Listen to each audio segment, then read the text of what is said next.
Hi, my name is Jennifer, and I've been with the Sisters of Life for about 8 years and in their Hope and Healing ministry. And this is my story of healing and hope.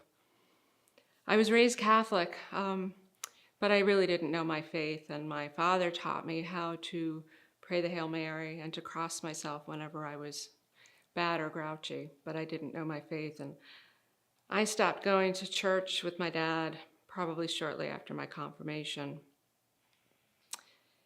And when I was 18 years old and a senior in high school, I became involved with a 20-year-old man from Queens. Within 6 months of that relationship, I became pregnant. I didn't want to look at it. I didn't even understand it. And I was so afraid and so isolated, and I reached out to no one. The only thing that he offered me, the only choice, was abortion. He didn't want to marry me. He said if I really loved him, I would get rid of it. But surprisingly, I was filled with joy. I had these moments of immense joy where I was so excited that I was pregnant, but then they would follow with moments of sheer terror and panic. And the weeks went by and I didn't know what to do. And finally, I ended up in a doctor's office with my boyfriend for my first abortion. I was very angry. I didn't know where this anger was coming from, but it welled up deep from within. I go to college, still with the same boy, graduate, start working, 22 years old.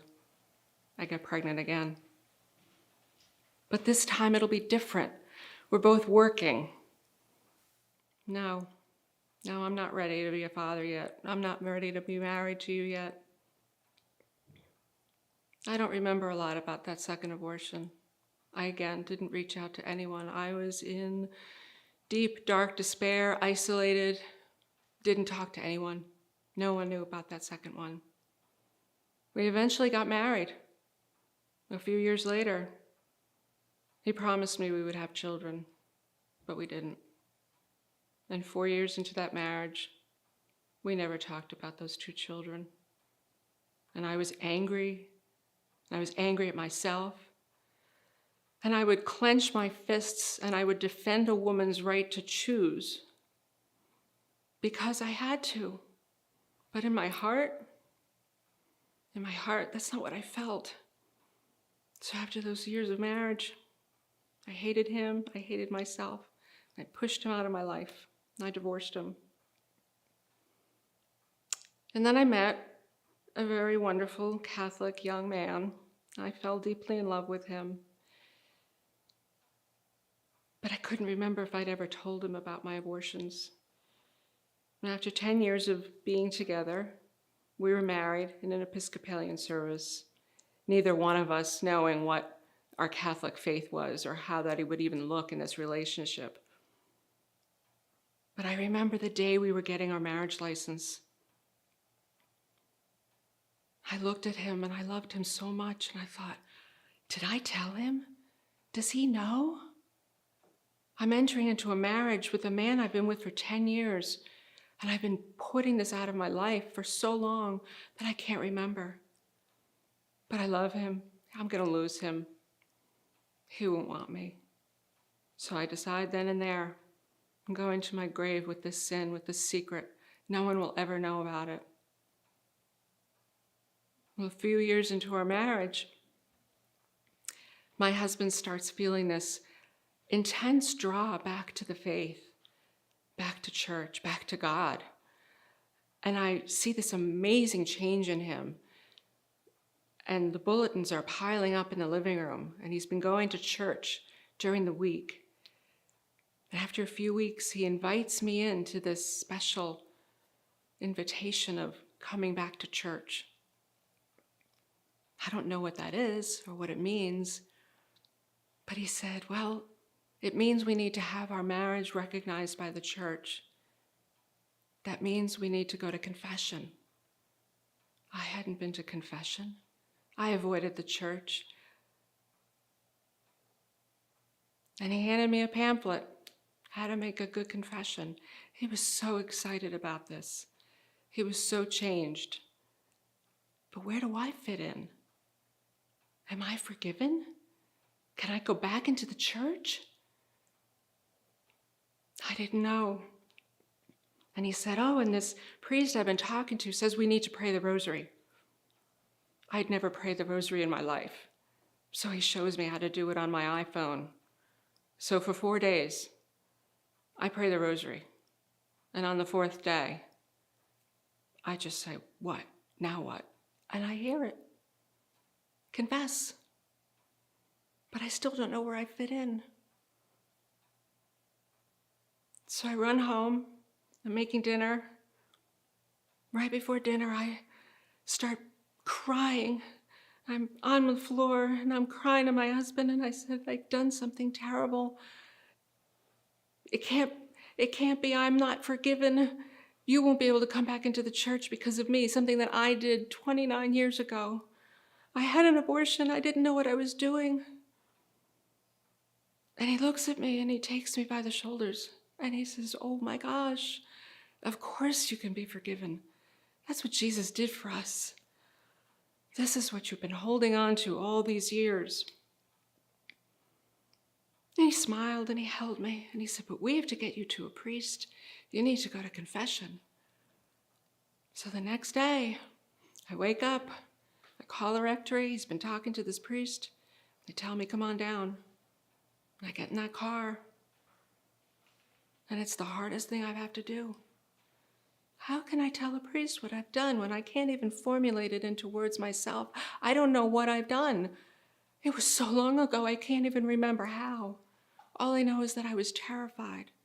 I held onto the steering wheel and I prayed the only prayer that I've been praying for the last 4 days, the Hail Mary.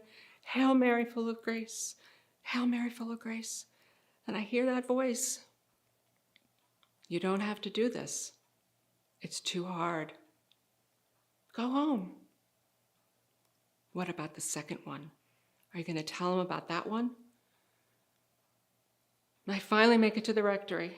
I ring the bell, the door opens, and this very warm, friendly priest opens the door. I want to blurt out my story. He takes me in and he sees my face. He sees it's deep. I said, Father, it's been 29 years. He says, I'll take you step by step. So he takes me commandment by commandment. And then he says, have you ever supported, coerced, procured, or had an abortion? And I said, yes. And he said, how many? And I said, 2. And that was it. He said, God knows your reasons. He granted me absolution. And he bent over as if to pick up a lamb and put it on his shoulder. And he said, all of heaven rejoices when one sinner repents. Welcome home. I walked out of the rectory, and it was every cliche. The sky was bluer, the grass was greener, and I had fallen in love with a God that I never knew existed. I was so elated. I was free. The priest continued to help my husband and I with our sacrament of marriage. And 3 months later, we were married in the church. And then I felt this draw in my heart to participate in pro-life activities. So I drove to our local pro-life life chain. I couldn't get out of the car. They were holding signs, abortion, red letters. The word abortion would make the blood rush out of my face, it would make my knees weak. And I remembered the priest had told me during my confession that I needed healing, that I had suffered. That was it. I was suffering. He told me about the Sisters of Life. So I ran back to my church. I looked at the back of the church, and there are these pamphlets, Hope and Healing After Abortion, Sisters of Life. And it took me a while to make an appointment, but I did. I sent an email. And I went to my first day of prayer and healing. It was a battle. It took me a while. And I walked up to the convent door. I'd never seen a sister life before, and there they are. And she welcomed me. There wasn't an ounce of judgment or condemnation. It was warm. And she led me into the chapel. And I knelt there, and I felt this warm blanket of love wrap around me. And I didn't know how, but I knew that my healing would start here. I knew it. I wanted it.